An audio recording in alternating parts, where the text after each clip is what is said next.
Bom, boa noite, pessoal. Tudo bem com vocês? Tudo certo? Como a gente havia combinado, essa aula a gente iria finalizar o conteúdo de teorias demográficas com a lista de exercícios, beleza? Então, a lista de exercícios já está postada no Google Drive do Kaur e a gente vai fazer resolução dos 5 exercícios, tá certo? São 5 exercícios dissertativos. A lista é simples, é curta. E basicamente é o que a gente viu nas últimas aulas de teorias demográficas. Vou passar aqui para a lista e a gente vai resolver uma por uma, ok? Então eu vou ler a questão e a gente vai elaborar a resposta, né? Realizar a resolução da questão e partir para a próxima questão. Então vamos lá. A primeira questão da lista de teorias demográficas fala para a gente diferenciar crescimento demográfico de crescimento vegetativo.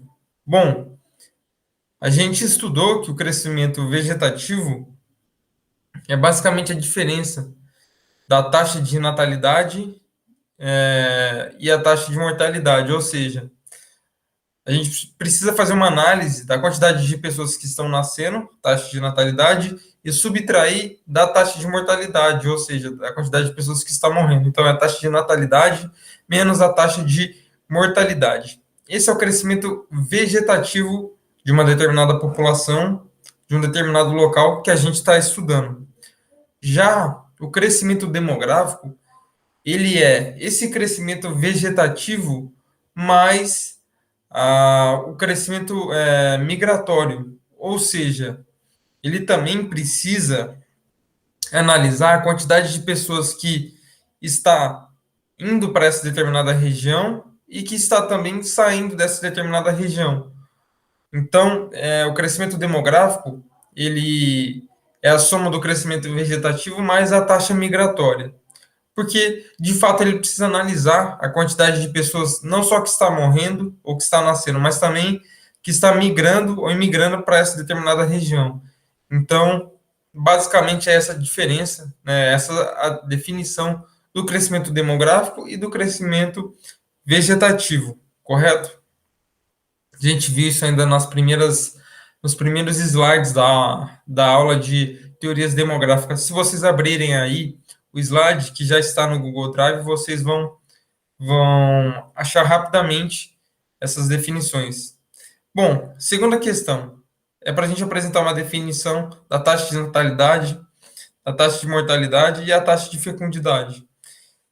Bom, basicamente, a gente falou um pouquinho, né, sobre taxa de natalidade e taxa de mortalidade na questão 1, porque ela basicamente são dois dados, duas variáveis que a gente utiliza para encontrar o crescimento vegetativo. Então, a taxa de natalidade é a quantidade de pessoas que está nascendo em uma determinada região para o estudo de uma determinada população. Então, por exemplo, a gente vai analisar a taxa de natalidade com relação à população total daquela determinada região. Então, a gente muitas vezes pode apresentar esse dado em percentual, correto? Então, ou a gente pode apresentar da seguinte maneira: essa é a taxa para cada 1.000 habitantes, ou seja, para uma parte daquela população absoluta. Mas, basicamente, a taxa de natalidade ela é um indicador de quantidade de pessoas que está nascendo naquela determinada região que a gente está estudando para aquela população. A taxa de mortalidade é a quantidade de pessoas que está morrendo naquela determinada população, naquela determinada localidade que a gente está estudando.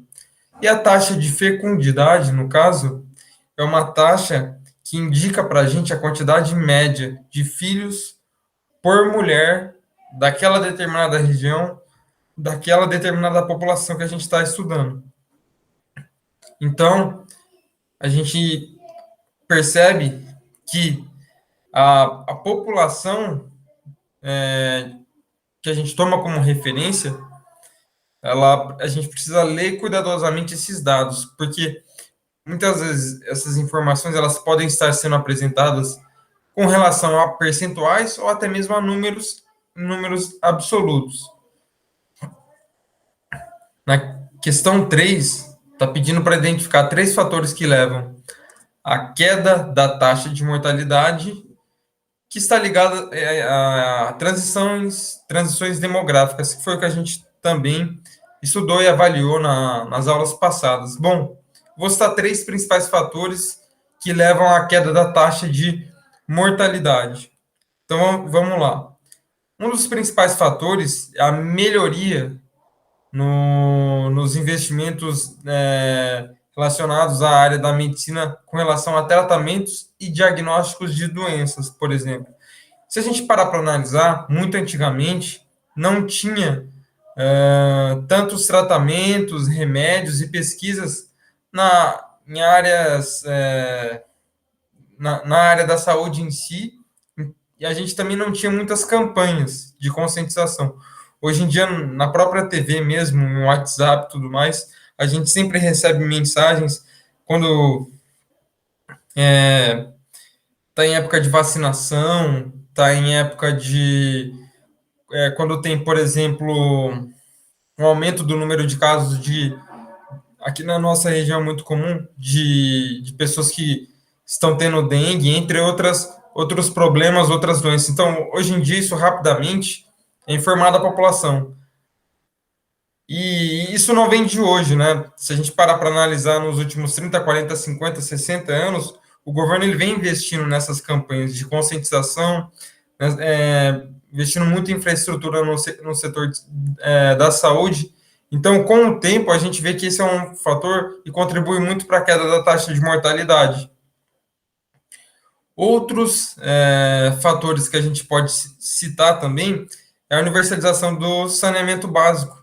Quanto mais pessoas, hoje em dia, muitas pessoas possuem acesso ao saneamento básico, contribuem muito para a diminuição da taxa de mortalidade. Se a gente comparar com alguns dados de 20, 30 anos atrás, a gente vê que muito mais pessoas, né, o percentual da população total tem acesso ao saneamento básico que antigamente não existia. Um dos fatores também é o processo de urbanização e investimentos e melhorias na qualidade de vida em algumas áreas, como não só a área da saúde, segurança pública, mas também hoje em dia a população tem muito mais poder aquisitivo, então tem muito mais acesso a bens de consumo e até mesmo a algumas áreas como a própria alimentação, né, que contribui muito para a melhoria na qualidade de vida dos indivíduos. Então, são alguns fatores que contribuem significativamente para a queda da taxa de mortalidade. A questão 4, ela está pedindo também 3 fatores, só que relacionado à queda da taxa de natalidade. A entrada da mulher no mercado de trabalho é um deles. O processo de urbanização também é um outro grande fator.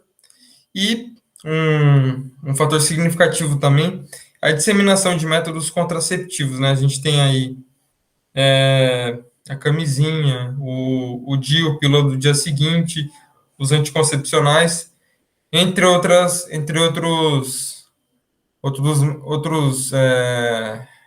métodos e ferramentas que antigamente não existiam e também não eram tão acessíveis assim.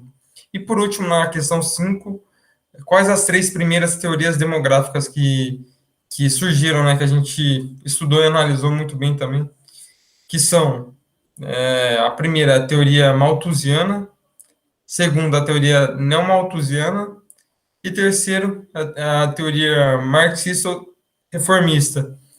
Todas essas teorias demográficas a gente estudou e analisou muito bem.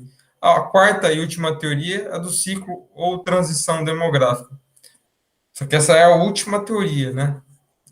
A questão 5, ela pede somente as 3 primeiras teorias. Já na página 2 da nossa lista, a gente se depara com o gabarito. Então, a gente tem a resposta de todas as questões, beleza? O arquivo ele já está postado no Google Drive do Kaur. Então, ele já está em PDF, vocês podem visualizar o arquivo e até mesmo baixar. Caso vocês tenham alguma dúvida, é só mandar nos grupos do WhatsApp ou entrar em contato diretamente comigo também. Beleza? Era só isso que eu queria passar para vocês. Uma boa noite a todos.